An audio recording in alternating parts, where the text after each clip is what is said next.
Alexa, what's the date? It's Wednesday, January 1st. Happy New Year. So yes, it is, as you just heard Alexa tell me, the new year. And one of my goals for this year is to put myself out there. And to give myself external pressure to read more books. So I am starting a booktube channel. I did not want to do some weird introduction video where I tell you about myself, because that is boring. I bore myself and I wouldn't want to watch that. So instead, I figured it's January 1st. Let's just do a wrap up of all the books I read in 2019. It really wasn't that many. These are all of the books that I read voluntarily this year. And I'm just gonna go through them, give a little brief review and a star rating. And then also I'm gonna talk a little bit about like what I wanna do in 2020 with my life. Let me just see how many books are here. 1, 2, 3, 4, 5, 6, 7, 8, 9, 10. So I have 10 books that I read in all of 2019. Let's start with the one fiction book I read this year. It is We All Loved Cowboys. It is by Carol Ben-Simon and it was translated by Beth Fowler. It is a road trip character study novel. It's pretty brief. It took me a while to get through it, but it's not that long. It's under 200 pages, so it's pretty quick. It's about these two girls, Cora and Julia, taking a trip across Brazil that they've been planning for like years. They used to date in college, or was it college or high school? I read this forever ago. This is the problem with a year-long wrap-up. But they used to date, they broke up, and now they are reuniting to do this road trip that they had been planning while they were dating / good friends. They had a bit of an ambiguous relationship. And then yeah, the novel is basically really just a character study with like some hints of plot in it. I ended up giving it 3 stars. It was pretty enjoyable. I didn't really have any problem with it. The writing could get a bit tedious sometimes, but it's also a translation, so I'm not gonna judge Ben-Simon's writing off of that because I can't read it in the Portuguese, which I think is what it was originally written in. The plot, what there was of it, dragged quite a bit, and the ending wasn't super satisfying. I'm not gonna spoil it. I understand why it ended how it did, because nothing in life is neat, but also I would have liked it to have ended differently. So yeah, good book. Only fiction book I read all year. So then after that, let's talk about poetry, which is most of what I read. These are the full collections that I read this year. I think this is the one I read first out of all of these, which is Electric Arches by Eve L. Ewing. This is a poetry collection that also includes some poetic lyric essays, includes images and text art like this, or there's this one page that I really like. Here it is, like large pictures. This page kind of reminds me of like an art history textbook. I thought that the way that Ewing plays with form and the ways that the page can function and like typography within this collection is like really interesting. The language stands on its own, and then also adding those elements where you have different uses of like textual elements and typography and mixing that with like handwriting and mixing that with page color in a way that didn't feel gimmicky or like making up for a lack in the actual writing. I really, really enjoyed that. I love the influence of Afrofuturism in it.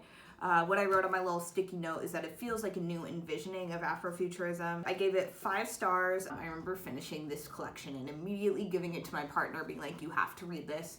So yeah, that's Electric Arches, 5 stars. My next poetry collection I read also got 5 stars. It is Soft Science by Franny Choi. Franny Choi is a queer poet whose work I really, really admire.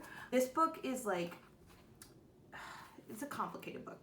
It is highly concerned with technology and how technology alters identity, if that makes sense. Like there's a lot of poems in here about androids and about being an android. There's a lot of like self-portrait and reimagining like queer experiences and racialized experiences through the vantage point of an android, which is really interesting. This collection definitely changed the way that I thought about my own writing and changed the way that I write myself. Like the language is just stunning. And something I really admire about this collection is the fact that it's so deeply concerned with this very specific topic and that it is a longer collection. How many pages?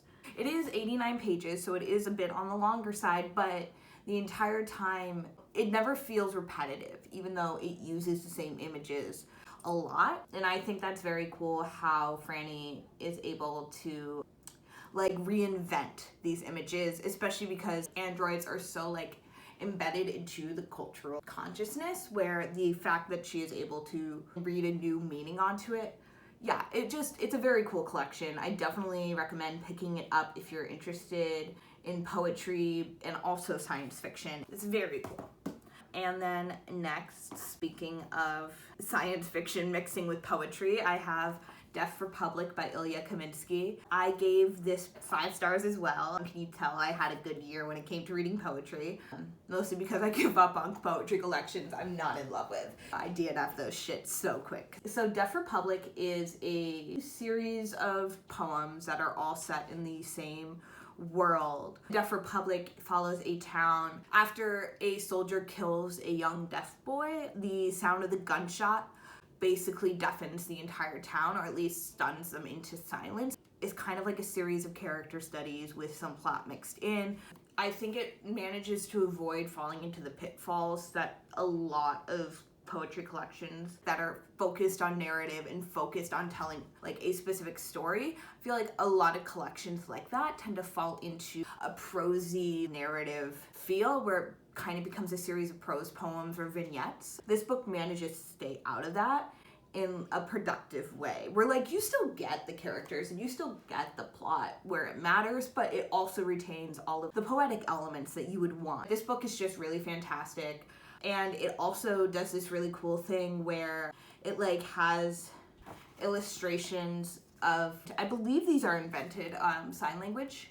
Signs, different forms of language are blended together on the page. And also just the language is beautiful. It's this really like simple but beautiful and elegant language that manages to explore many topics in a very concise way.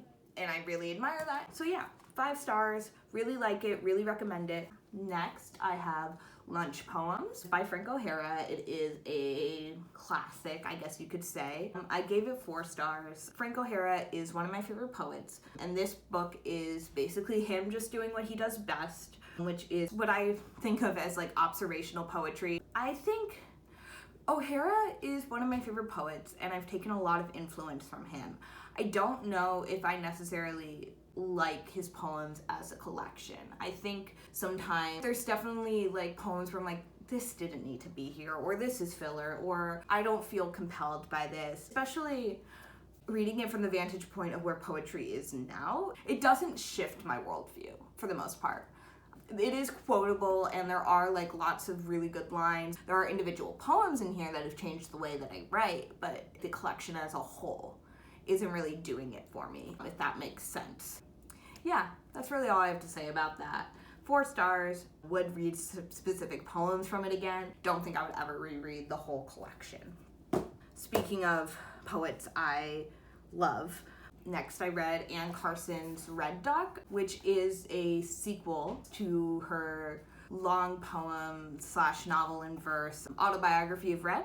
So Red Duck kind of picks up where autobiography left off 40 years or so later. And so it is the same characters from Autobiography of Red, Heracles and Geryon, but they have new names.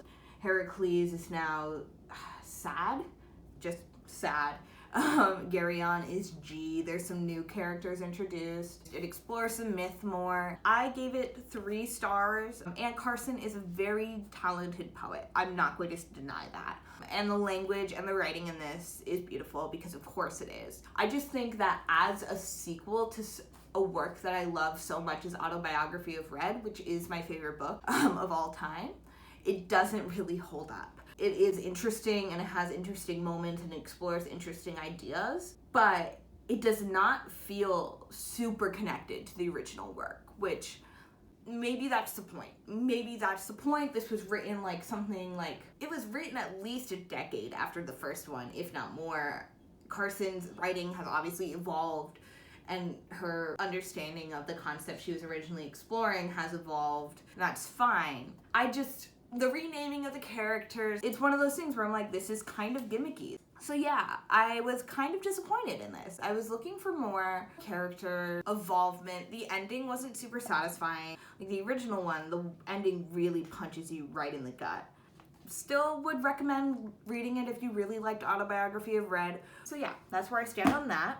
Last collection I read this year, I just read. It is Night Sky with Exit Wounds by Ocean Vuong, and I know, I should have read it forever ago, but what do you want from me? I gave this 5 stars. It is probably my favorite poetry collection of all time, aside from Autobiography of Red. This book is really, really special. I just finished reading it. I can't even really summarize my thoughts on it right now. I am looking at my sticky notes. Oh, here it is. I think this book is a masterclass on how to keep reusing the same images, shot themes across poems without making it dry or boring, and I stand by that note. There are a lot of repeating words in here. The word rust is used over and over again. The concept of naming is used over and over again. But what happens in this book that I think is really interesting is that throughout, new motifs and themes are introduced, but just the old ones do not get discarded.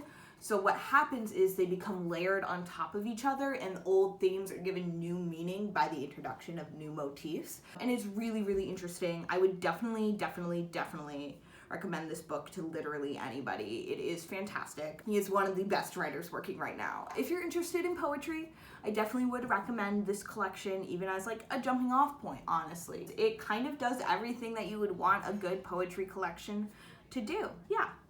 So that's all the poetry books I read this year. And then I have 3 nonfiction books that I read as well. So the first one is Tranny by Laura Jane Grace. This is a memoir. Laura Jane Grace is the lead singer of the punk band Against Me. Came out as a trans woman in 2012. It says so right on the back of the book. She was the first trans person I ever saw in the public eye. So this is just basically her story. I gave it 3 stars. I love Laura Jane Grace. I love Against Me, and her story is super compelling, but this is an issue I think I just have with memoirs that are written by people who are not writers, in that the language did not give me what I wanted. I didn't feel like the writing style was really anything special. As somebody who values like writing style a lot, that's very important to me. If you're just looking for like a narrative about somebody coming out as trans, I definitely recommend this. It is a very powerful story. It was a good read, and I don't regret reading it. I just wish that there was more to the writing itself than what I actually ended up getting.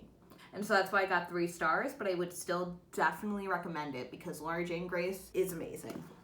And then next, I have the other memoir I read this year, Priest Daddy by the poet, writer, person, Patricia Lockwood. Basically, Patricia Lockwood is somebody whose biological father is a Catholic priest who is married and like does all this stuff because he converted to Catholicism after he got married. Apparently, there's a loophole. As somebody who is a recovering Catholic myself, I found this book really interesting. And then the writing style was also just delightful. Lockwood is able to be very, very funny, but also very like emotionally vulnerable and honest at the same time. I think this is the opposite of Laura Jane Grace's thing in that it was written by somebody who has previously written poetry. She's written for the New York Times, the New Yorker. So this is somebody who knows her way around words, which I think definitely benefited this book. It was just a really good book. So yeah, Priest Daddy, Patricia Lockwood. 4 stars, really liked it.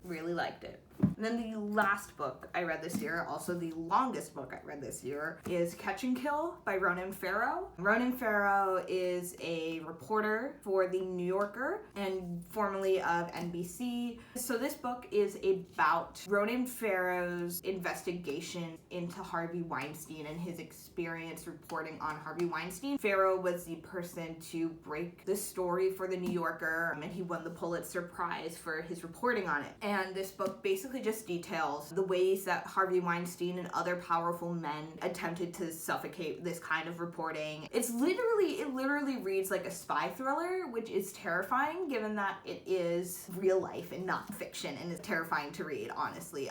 Huge content warnings for this book for sexual assault, obviously. It does get graphic at points. I gave this book 4 stars. This was a book I could not put down. It is over 400 pages. I read it in 2 days. Like, I'm a fast reader, but that was breakneck speed for me. The reason I did not give it 5 stars was because towards the end, the Harvey Weinstein narrative starts to wind down. And then in like the last 150 pages, we start going into like the Me Too scandals at NBC, and specifically Matt Lauer, which is also an important story and should be told. It just began to feel very rushed to me, where it was suddenly like, okay, and then all of this happens very quickly. It almost felt like we were racing towards a conclusion, which didn't necessarily feel good, because the Matt Lauer stuff was honestly more graphic, more physically violent than the Harvey Weinstein stuff, which you will understand if you have read this book. So then to spend like 100 pages on that while we had spent like 300 pages on the rest of it felt strange. Also, there are so many characters in this book because this is a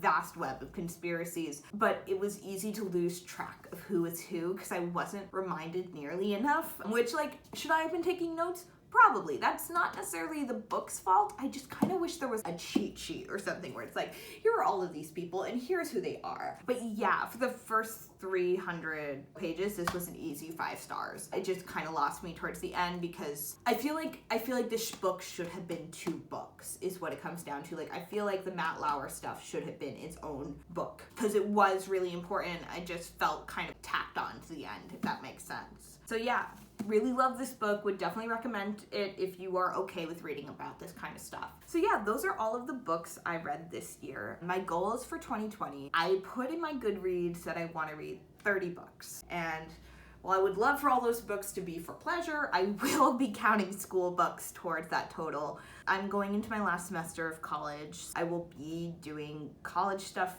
but only for half of the year, and then I will have another whole half of the year. And like 30 books is not that many. It is 3 times what I read this year, but before I went to college, I was like reading constantly. So it doesn't feel unrealistic. And that's part of the reason why I'm starting this YouTube channel, because I want to hold myself accountable, and I feel like I read more when I have a purpose for it, which is super Virgo of me. I especially want to read more fiction and more prose in general. I only read 1 fiction book this year, and I didn't even like it that much. I want to read YA again. I just want to read. I just want to read stuff that isn't poetry, because I'm honestly bored of poetry at the moment. So yeah, I'm so fucking hungry. Can I tell y'all? I'm thinking about this chili I have in the fridge right now, and it is gonna slap. I made it last night. On New Year's Eve, I made chili, and then I forgot about it and went to a party and then came home, and I was very drunk, and I had to put the chili away, aka I made Alex put the chili away. Don't date me. I will put, all of my links will be below me. If you want to subscribe, I don't know why, but you can do that. I'm gonna go eat some chili. Goodbye.